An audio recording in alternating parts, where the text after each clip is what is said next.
Hey guys, this is Box Cutter, and this time I'm coming at you with how to mute a harass, how to mute a micro video. Um, so I'm gonna jump right into this. Basically, I'm gonna do this video in three parts. This first part is gonna be the basics: how to stack mutas, how to move mutas, and just the very basics of how mutas maneuver and how they attack.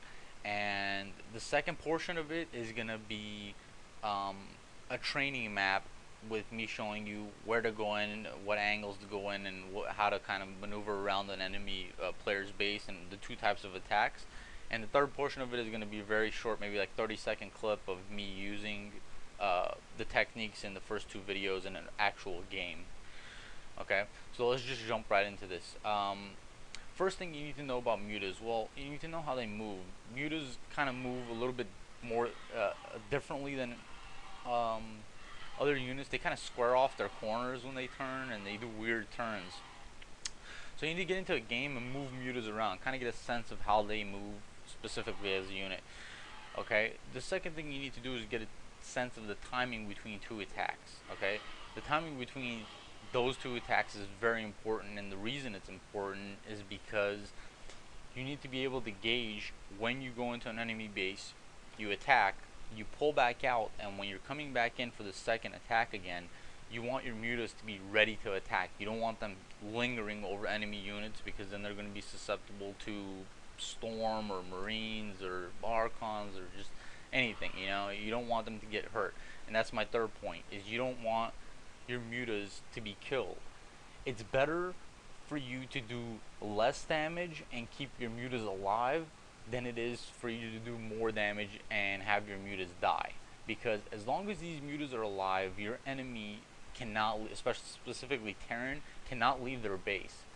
Because 11 mutas can two-shot a turret. So it doesn't matter if you have 10 turrets lined up in your base. If you don't have the marines and medics to support them, or even vice versa, if you have a good group of medic and marines, or you don't have turrets to support them, mutas are going to tear you apart. So keeping these alive is more important than doing damage. That's one point I feel like most Zerg players don't really understand. You need to keep your mutas alive. Very important. Okay, so moving on to the next point is how to stack the mutas. And you're looking at these, obviously. If I move them like this, they're not going to stack. They're just kind of in like a, I don't know, weird formation. So I need to group them with a unit. What can I group them with? Most games you're going to be grouping them with an overlord. Okay.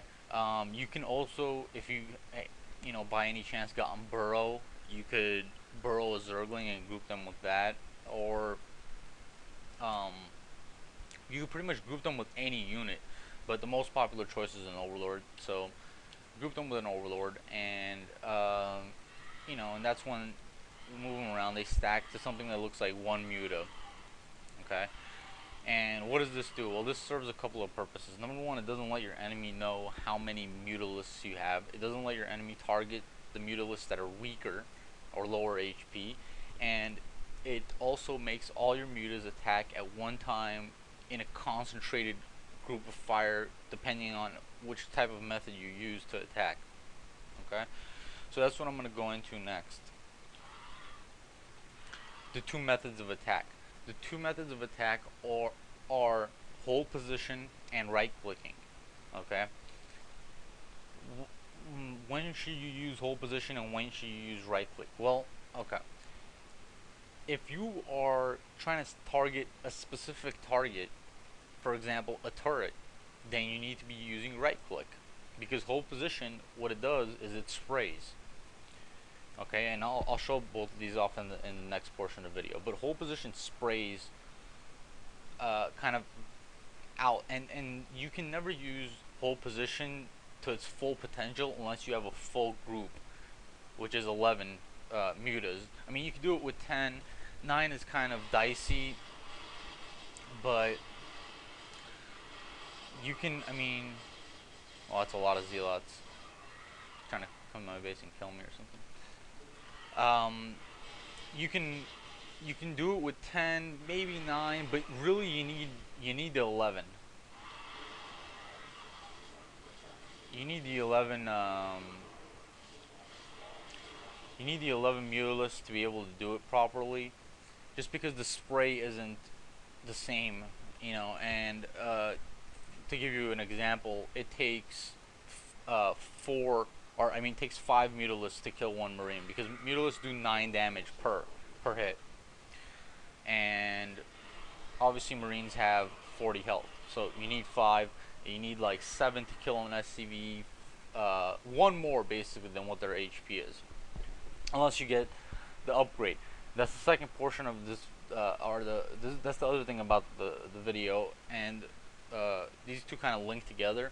Um, if you are, as a Zerg player, going to be using mutas to try to finish off the game, you better just go ahead and get the upgrade from the beginning and have one less muta. You better start getting the upgrade from the beginning, and that way, whatever it is, I don't know what it is. I never really try to end games with mutas because, I mean, first off, it's really difficult, and second off, to me, it only works when the guy you're playing isn't really all that good. So, um, you need to build your first mutas and whatever, do your attack. In my opinion, do your attack, and then go into whatever else you're going to be doing later on. But that's a different story.